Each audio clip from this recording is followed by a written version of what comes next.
কই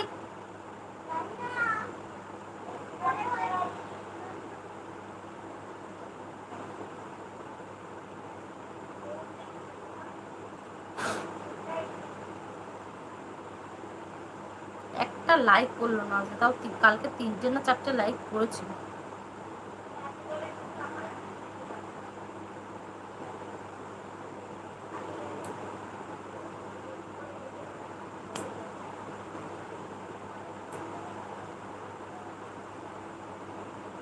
কেউ তো গল্প করো, যে তার সঙ্গে একটু উনি গল্প করি, গল্প করতে তো আসলাম তোমাদের সঙ্গে।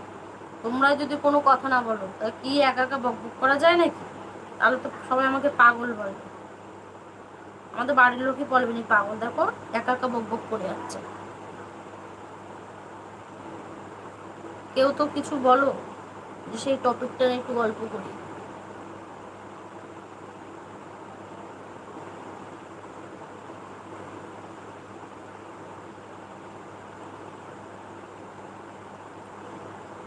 সেদিকে একটা দিদিভাইয়ের সাথে পরিচয় হয়েছিল, বাংলাদেশে বাড়ি ওনার, ওনার নামটা ঠিক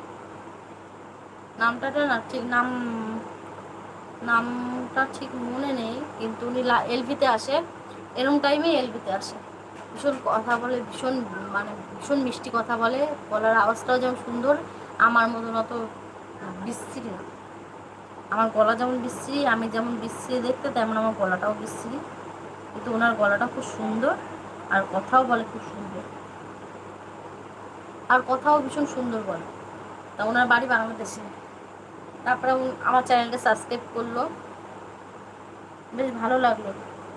যে ওনার এলবিতে গেছিলাম, আমি ওনার চ্যানেল সাবস্ক্রাইব করেছি, উনি বলেনি, আমিও বলিনি, কিন্তু আমি বলছিলাম যে আমার 3 বছর ধরে ভিডিও করি, ভাইরাল হয় না কোনো ভিডিও, আমার এখনো মোটামুটি 200-300 উপরে যায়নি।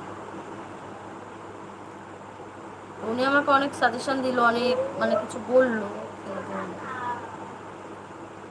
সবার কপাল তো সমান না না।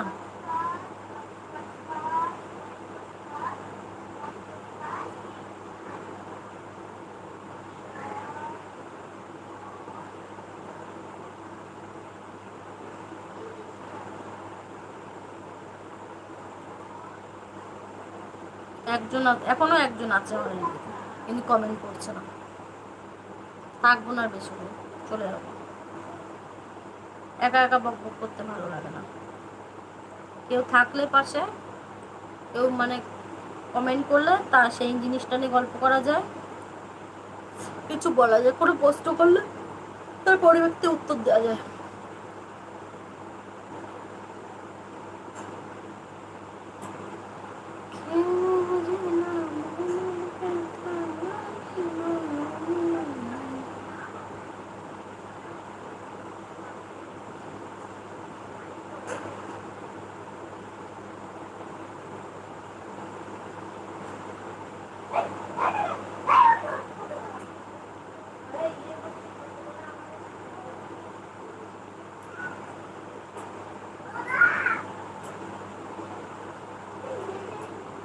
ভীষণ ঘুম পাচ্ছে কেন জানি।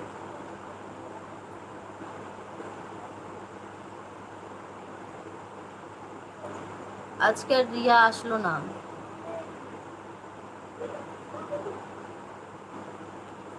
কালকে এসেছিল রিয়া।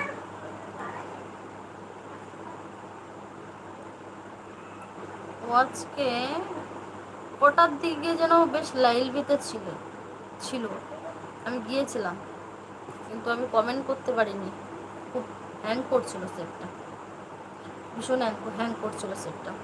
কমেন্ট করছি কিন্তু কমেন্ট যাচ্ছিল না। এবার তো ভাবছি ফেস লক লাইভ করবো, ফেসটা লক করে তবে লাইভ করবো। তো যখন গল্প করেই না,